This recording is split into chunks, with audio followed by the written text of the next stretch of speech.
The silence before the storm. Ana de Armas sat alone in the corner of the makeup trailer, her hands quietly folded on her lap. The usual buzz of the film set moved around her like a storm she wasn't part of. People walked by, voices rising and falling, jokes being shared, plans being made. But not with her. She smiled gently when someone passed, hoping they'd notice. They didn't. This film was supposed to be her return to something beautiful, to something beautiful. After a tough year full of rumors, personal loss, feeling like she was always one step behind, Ana had thought this project would lift her again. But instead, she found herself on the outside, surrounded by people who talked over her, dismissed her ideas, and acted like she was just a pretty face. In the early days of filming, she had tried to speak up, tried to offer suggestions to the director, to connect with the crew. But she was interrupted. Or worse. They nodded and walked away. The worst moment had come just 3 days ago. Ana had rehearsed a scene late into the night. It was a tender, emotional scene, one where her character broke down quietly, holding back tears alone in a dim room. She had poured herself into it. When the cameras rolled, she gave everything. But when they cut, she heard the assistant director laugh, or someone else muttered something about how she was trying too hard. She looked down at the floor that day, nodded silently, and went back to her chair. Not one person said anything. Not one person told her she did well. Not one person stood up for her. But someone had been. Watching Keanu Reeves, he had always been. Quiet on set, respectful, kind. He didn't hang out with the loudest voices or laugh at the cruel jokes. He showed up early, stayed late, and treated everyone, whether they were a star or a stagehand, with the same calm kindness. Ana noticed this. But she didn't expect him to notice her. Until one morning everything changed. The sun was just rising, painting the edges of the trailers with soft orange light. Ana arrived early, as she always did. The makeup chair was cold. She sipped a coffee in silence, scrolling through her phone. Pretending to be busy, Keanu walked in moments later. He nodded at everyone, soft and quiet. Then, without a word, he walked past the group laughing near the door and sat in the empty chair next to Ana. "Morning," he said gently. She looked up, surprised. "Morning." He sat in silence for a few moments. Then he said, "I saw the way you did that scene yesterday. It's the one where you were alone in the room." Ana felt her heart skip. "You did something real," he said. "It hit me." She didn't know what to say. Her hands trembled slightly, hidden beneath the makeup cloth. "Thank you," she whispered. "Don't let them shake that from you," he added. "You gave more than they noticed." His voice was calm, like water flowing over smooth stones. Then, he stood up and walked away. Ana sat frozen. It wasn't just what he said did, was the fact that he had said anything at all. It didn't have to. He didn't know her or anything, and yet he stepped forward. 2 days later, it happened again. This time, the crew was setting up a scene in the dusty courtyard set. Ana had one line. It was supposed to be small, just a transition scene. She had practiced it with care. She wanted to make even the smallest lines feel meaningful. When she delivered it, the director barely looked up from his notes. Someone in the sound team laughed softly. Ana's shoulders sank. Then came Keanu's voice. "Can we run that again?" he asked. The director looked up, surprised. "Why?" I stepped too far forward during her line. I think it distracted from the moment. "You sure?" The director asked. "Yes," Keanu said, steady. "It's her scene." Ana blinked. For a second, she didn't understand what had just happened. But as the camera reset and she prepared to deliver her line again, she looked at Keanu. He gave her a small, quiet nod. That scene made it into the trailer months later, and suddenly, her one line became one of the most talked about moments online. Word spread. Slowly, crew members began to pay more attention. A few started greeting her in the morning. Makeup artists complimented her eyeshadow. Small things, but Ana felt them deeply. And every time she felt unsure again, Keanu seemed to appear. One time he offered to run lines with her in a quiet hallway when she was clearly struggling to hold in tears. Another time, when a producer raised his voice and dismissed her question during a meeting, Keanu simply paused and said, I think Anna had a good point, Can. We go back to it. No one had ever done that before. The shift wasn't loud, but it was real. And Anna started to believe again. Believe that she belonged. Believe that she had a voice. Believe that kindness wasn't weakness. But then came the table read for the final. At a moment where everything she had gained would be tested in front of everyone. And she wasn't ready for what was about to happen. The table read, "No one for Goth Long Table" was covered in printed scripts, scattered pens, half-empty water bottles, and quiet tension. Everyone from the main cast, crew heads, and producers gathered in the echoing rehearsal hall. It was the full script read through for the final act, an important step before filming the emotional climax of the movie. Anna sat at the far end of the table, her script open, but her fingers tight around the edges. Her stomach twisted. This was the moment her character finally stood up to her abuser. It was the heart of the story, raw, painful, and honest, and Anna had fought to keep this scene intact. Some producers wanted it shorter. Some wanted it less. Heavy. But Anna believed in it. The scene meant something. It mirrored her own past in ways she never told anyone. And now, all eyes would be on her as she read it aloud. She glanced across the table. The producer, Vance flipped casually through his script, barely listening. He had always spoken over her, never looked her in the eye.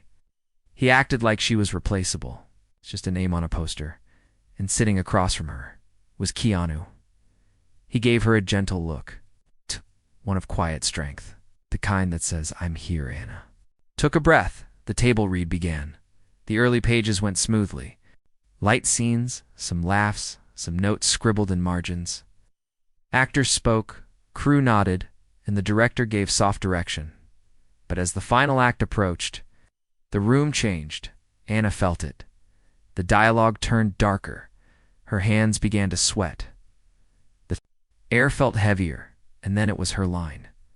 She looked at the words. They were bold on the page. They didn't shout. They whispered truth.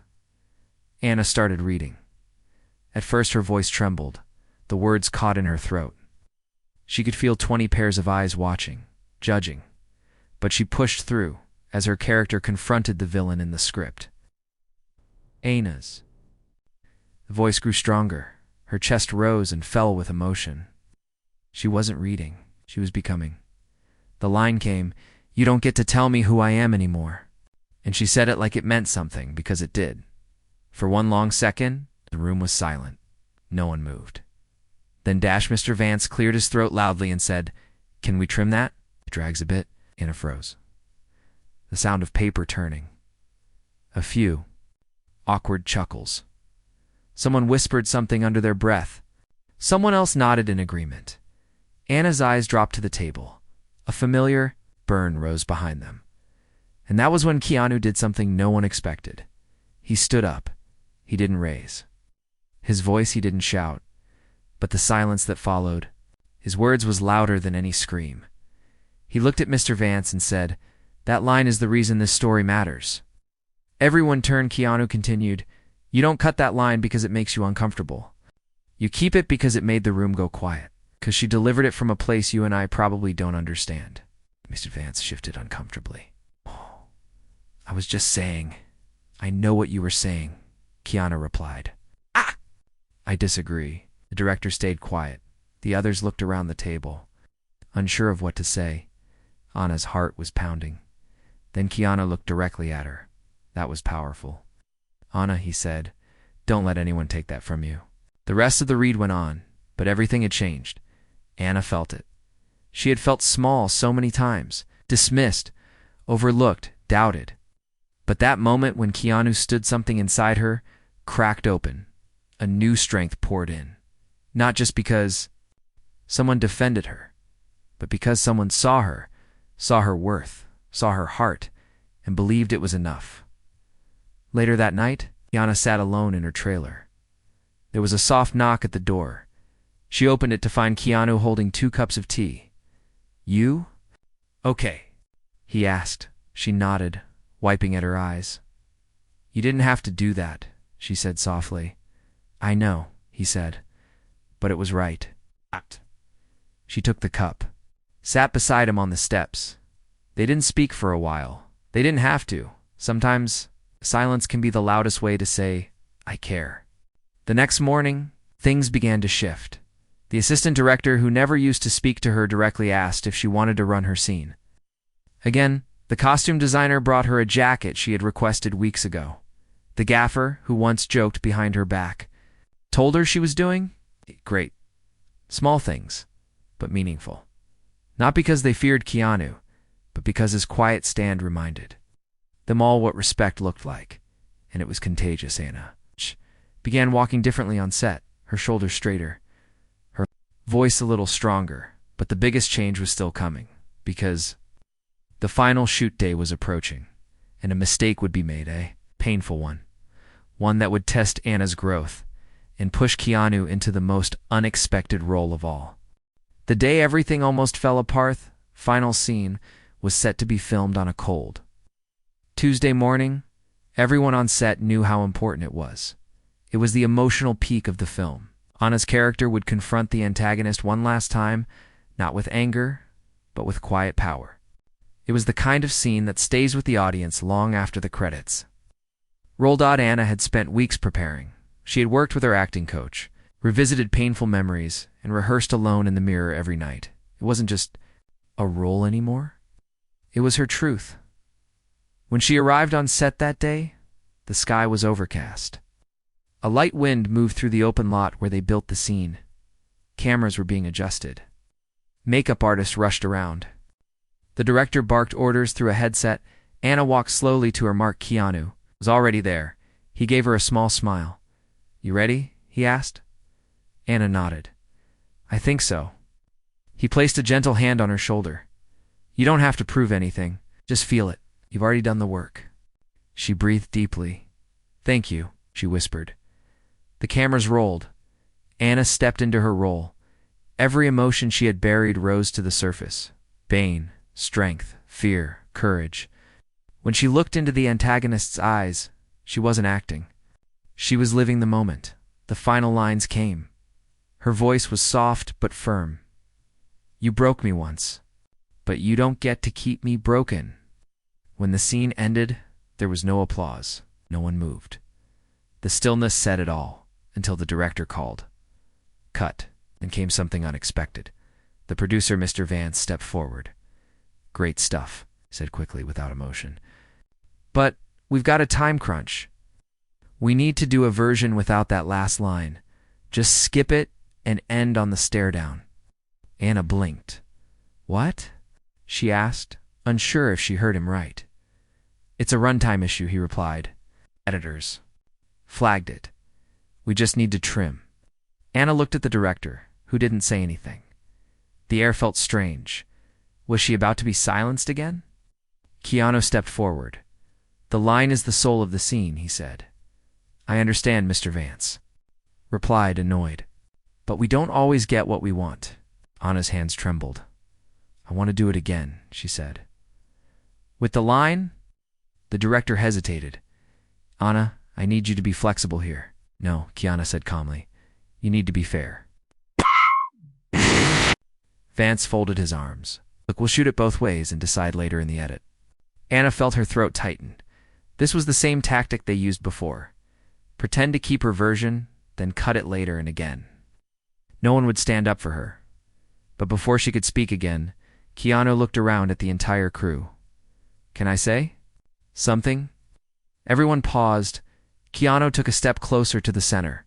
He wasn't loud, but every word hit like a stone in a still pond. This story is about healing. It's about finding your voice after being pushed down. If we cut the one line where her character reclaims that voice, what are we saying? People shifted uncomfortably. Keanu continued. Anna built this character with her heart. She earned that moment.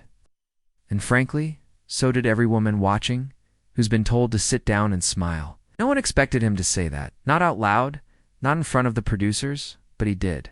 And this time, the director looked at Anna. Will? Keep the line, he said. Roll again. Anna felt tears rise behind her eyes, but this time, they weren't from pain. They were from gratitude and strength. The second take was even better. Anna delivered it with something extra, something only someone who has truly been silenced could bring. When the scene ended again, the crew clapped, not out of habit, but because they felt it. At lunch, people gathered around Anna for the first time. The assistant director said, "I'm sorry we didn't listen sooner." The boom operator said, "That line gave me goosebumps." The director came by and quietly placed a hand on her shoulder. "You made it better," he said, but the most powerful moment came from the youngest member of the crew. A quiet girl from wardrobe, barely 19, approached Anna. She looked nervous. "Hi," she said softly. "I just wanted to say." Line ... It made me feel seen, Anna smiled. "Thank you for telling me." The girl nodded, eyes glistening. "Thank you for not letting them take it away." Anna sat beside Keanu later that afternoon as the sun began to lower in the sky. "Why? Did you do it?" she asked him gently. "Because I've seen what happens when no one does," he replied. She looked at him quiet. Then she said something she had never told anyone. "When I was younger, it was a time when I stopped speaking up. People laughed. When I tried and I got used to the silence, Keanu didn't interrupt. Today, he helped me break that silence." He placed a hand over his heart. It was already breaking. "I just reminded you that your voice is worth hearing, not turned toward the fading light."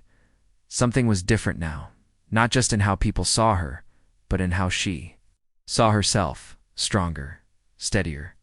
But the journey wasn't over, because fame brings more than just lights and cameras. It brings interviews, and one live moment was about to test everything Anna had rebuilt.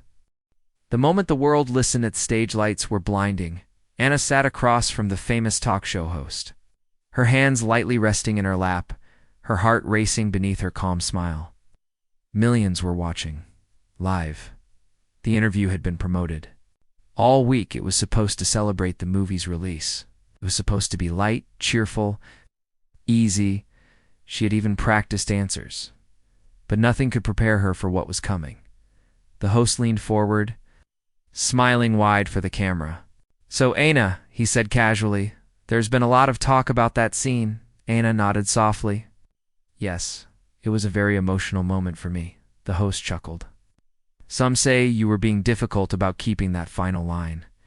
Even the producer mentioned it slowed things down. What do you say to that?"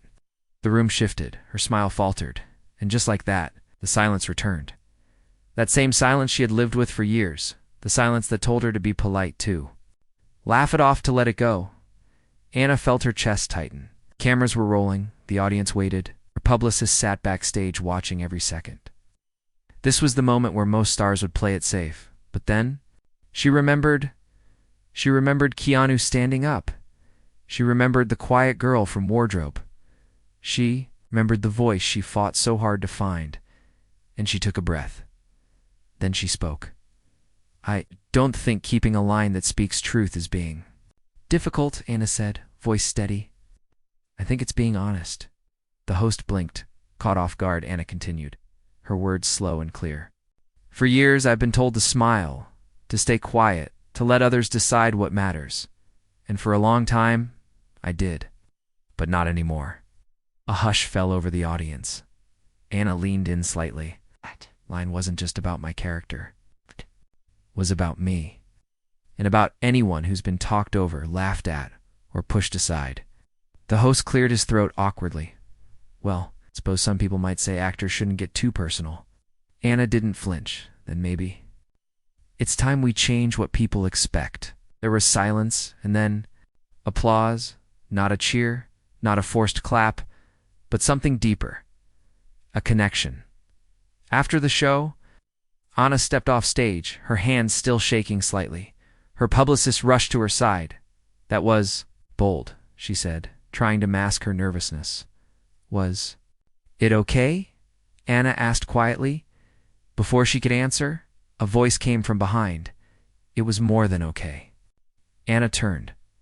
It was Keanu. He had been watching from the shadows, just beyond the lights. "You didn't just speak," he said. "You've reached people." Anna smiled, the kind of smile that comes after holding your breath for too long. "I was scared," she admitted. "So was I the first time I said something no one expected," he said. "What happened?" "They listened. Keanu replied, and then he looked at me differently. Not always kindly, but honestly. Anna nodded.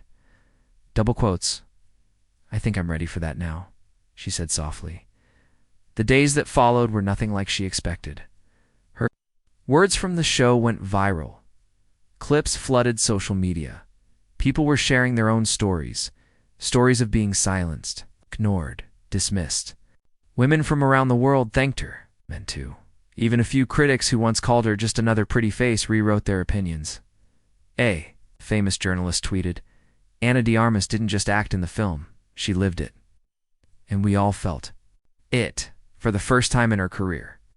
Ana wasn't being talked about because of who she dated, what she wore, or how she looked. She was being heard. And yet, with attention came pressure. New interviews, more questions, and one invitation. She didn't expect a panel at an international film conference on the power of women in cinema. She hesitated. The panel would be live. She would be the youngest speaker, and she wasn't sure if she could carry that weight until Keanu called her. You're not being asked because you're loud, he told her. You're being asked because you're real. What if I mess up? Ana asked. Then you'll be human, he said. And that's what people need to see. Ana took the invitation, but something happened on the day of the panel. Something no one saw coming. The moderator introduced everyone, then paused. We're going to take a moment before we begin, he said, his voice heavy. He turned toward Ana. This morning, he said, someone released private emails between studio executives about cutting your scene. They called it unnecessary emotion and said, and I quote, Ana won't notice if we trim it. She's too soft to push back. The room fell silent. Gasps. The air. Ana's face turned pale. The moderator looked at her. Do you want to say anything before we begin? She sat frozen. Every eye was on her, waiting, judging, and then, remembering Keanu's words, she stood. She walked slowly to the center microphone and took a deep breath. I used to think being soft was something to hide, she began. But softness isn't weakness. It's strength without shouting, standing up without pushing others down. And if being soft means speaking truth and holding ground, then I'll stay soft forever. The audience stood, every person, applauding, not for a star, not for a role, but for a voice. Ana stepped back, breathless, and somewhere in the wings, Keanu smiled quietly. He didn't need to stand beside her this time because she was standing on her own. But the story wasn't over yet, because when the movie finally premiered, Ana would face the hardest test of all. What if the studio still cut the line? The premiere that broke Hearth's premiere night was supposed to be a celebration. Bright lights, red carpet, flashing cameras. The theater was packed with celebrities, journalists, and fans. Posters of the film lined the streets. Giant screens played the trailer over and over. Everyone talked about that scene. It's the one with Ana's final line. The one that had become a symbol. Ana stood in front of the mirror in her hotel room, dressed in a soft blue gown. Her hands trembled as she adjusted. The earrings. Tonight, her work would be shown to the world. This was her moment, or so she hoped. Keanu knocked gently before entering. Ready? He asked with a warm smile. Ana looked at him, nervous. Do you think they'll keep it? He paused. They'd be foolish not to. She gave a small nod, but something inside her still felt uneasy. They left together. Stepping into the waiting car, the drive to the premiere felt longer than usual. The streets were glowing. Fans waved. Her name was everywhere, but Ana couldn't stop thinking about the line. You broke me once, but you don't get to keep me broken. It wasn't just a sentence. It was a scar turned into strength, and she needed it to stay. Inside the Grand Theater, people found their seats. The lights dimmed. The screen lit up. The film began. For the first hour, everything was perfect. Ana's performance drew gasps, laughter, and even quiet tears. The crowd was engaged. Keanu's role was powerful and grounding scene. After scene passed, Then came the moment, the final confrontation Anna felt. Her chest tightened. This was it. She leaned forward in her seat, the camera focused. On her character's face, she watched herself speak. But something was wrong. The scene ended early. The screen faded to black. The line was gone. Anna froze. She looked around. No one noticed right away. They clapped. They cheered. But not her. Her ears buzzed. Her hands felt numb. They had cut it after everything. They still cut it. Outside, reporters swarmed. Anna, how does it feel to be the emotional center of the film? What inspired your performance? Do you think this role will win awards? She smiled for photos. She nodded politely. But inside, her heart cracked, not because of ego, not because of fame, but because the message, the one she fought for, was stolen in silence. Again, later that night, Anna sat alone in the hotel hallway, barefoot, her gown bunched at her ankles. Tears ran quietly down her cheeks. She didn't want to talk. She didn't want to explain. She just wanted someone to care. And then Keanu sat beside her. He didn't say anything at first. He just sat with her until she finally whispered, "Day. Cut it." He nodded. "I know. After everything. I know." "Why?" she asked, her voice small. Keanu looked at her gently. "Because some people fear honesty. Because truth is hard to market. But that doesn't mean it was worthless." "It feels like I failed," she whispered. "You didn't fail," he said softly. "You spoke. You stood, and you changed people." "What if no one remembers the scene now?" Keanu smiled. "They don't have to remember the line. They'll remember you." Anna looked at him, unsure. "And tomorrow," he added, "we say something louder." The next morning, Anna woke early. She looked at her reflection, no makeup, no gown, just her, and she made a choice. She opened her laptop and began to write. Not a script, not a speech. A letter, an open one, to her fans. To anyone who ever felt voiceless. The letter was posted online just before noon. She wrote about the scene. She told the truth. She described how it felt to be dismissed, then believed, then dismissed again. She wrote, "They cut the line from the film, but they can't cut it from me." Within an hour, it had over 1 million views by the end of the day. It was everywhere. Celebrities reposted it. Fans created art. One powerful post read, "Anna's words didn't need a screen. They needed a world." A young girl from Argentina made a video reading the full original scene. With tears in her eyes, teachers began sharing it in classrooms. A filmmaker reached out and offered Anna her own project where she would not only star, but have full creative control. And then, something happened that shocked everyone. The studio released a statement, and it wasn't what anyone expected. They apologized. They admitted they were wrong. They said, "We let fear guide us, and we silenced a voice that deserved to be heard." And then they did something unheard of. They promised to re-release. The film with Anna's full scene included uncut, unedited. They called it the restored version. When Anna read the statement, she didn't cry. She breathed, deeply, slowly. Then she called Keanu. "You were right," she said. Double quotes, "No," he replied. "You were. I just stood beside you until you remembered." A week later, at a private screening of the restored version, Anna sat with a small audience. Students, survivors, dreamers. The lights dimmed. The scene came. And this time, her voice echoed in full. "You broke me once, but you don't get to keep me broken." People stood. Some cried. Some held hands. Some just closed their eyes and listened. Anna sat quietly.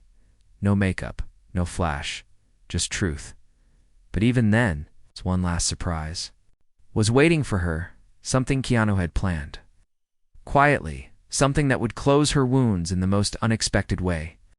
The gift she never asked for. The screening room was dim and quiet as the credits rolled. No applause. No noise. Just the weight of what everyone had seen. The full scene. The truth. Anna's truth. For a long moment, no one moved. Then slowly the audience rose to their feet. No one shouting, no one cheering, just a silent standing ovation full of emotion. Ah! Some people clutched tissues. Others reached out and hugged strangers. Anna remained seated. She didn't want to stand. Not because she didn't feel proud, but because she wanted the moment to settle inside her, to remember the stillness, the silence that now felt like peace, not fear. Keanu walked down the side aisle and stopped beside her. Chair. He offered his hand. She took it. They didn't say anything. They didn't need to. Outside the theater, the sky was soft with evening light. The world had shifted. Anna felt lighter. Her shoulders weren't pulled in anymore. Her steps didn't hesitate. She walked with quiet strength now, not loud, not bold, just true. But Keanu had one more thing. To show her, "Come with me," he said. They got into a car. No red carpet, no flashing cameras, just silence and soft music. As they drove through the city, Anna looked out the window. Her mind still full of the faces she had seen in the screening. Room. Young women. Older women. Even men who looked quietly moved. "Where are we going?" she asked. "You'll see," he replied, smiling gently. They arrived at a small building tucked between tall apartments. There was no sign, no press, just a glass door and warm. Lights inside. Keanu opened the door for her. Inside, the walls were covered in photographs not of actors or celebrities, but of people. Real. People photos of hands holding protest signs, smiles after hard-won battles, eyes full of hope. Anna looked around. Confused, then Keanu handed her a folder. Inside was a proposal. It was something he had been working on for months, even before the line was cut, even before the premiere, the folder said. The Voice Project, a creative space funded entirely by anonymous donors, including Keanu himself, where actors, writers, and artists who felt ignored or silenced could come, speak, and create freely. No studio interference, no edits, just truth. At the back of the folder was a note handwritten by Keanu. "You reminded me why I started this journey. Now I want to build a place where more voices can rise. I want you to help lead it." Anna stared at the page. Her breath caught. "Me," she whispered. "No one else," he said. Months later, the Voice Project opened. Anna's name was not on the front door. She didn't want it to be. She wanted it to belong to everyone who walked through it. The first workshop was small, 10 people, a mix of actors, dancers, writers, even one shy teenager who had never spoken her poems out loud. Anna sat in the back that day, watching, listening, when the girl stood up, shaking slightly, and began to read her poem. Anna felt her chest tighten, because the poem ended with a line, "You don't get to keep me broken." The girl didn't know where the line came from. She had just seen it once, online, and it stayed with her. Anna smiled. The line wasn't hers anymore. It had traveled, and it's grown and lived. And that was the real victory. A year passed, then 2. Anna's career continued, but differently now.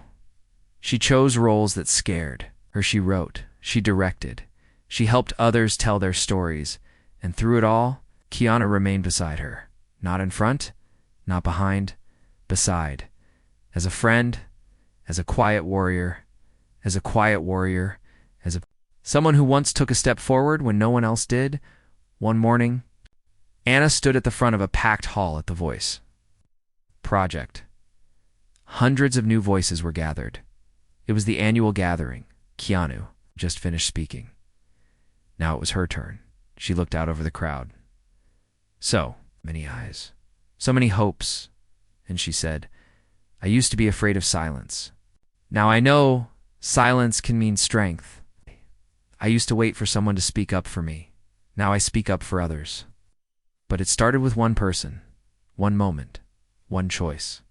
She paused.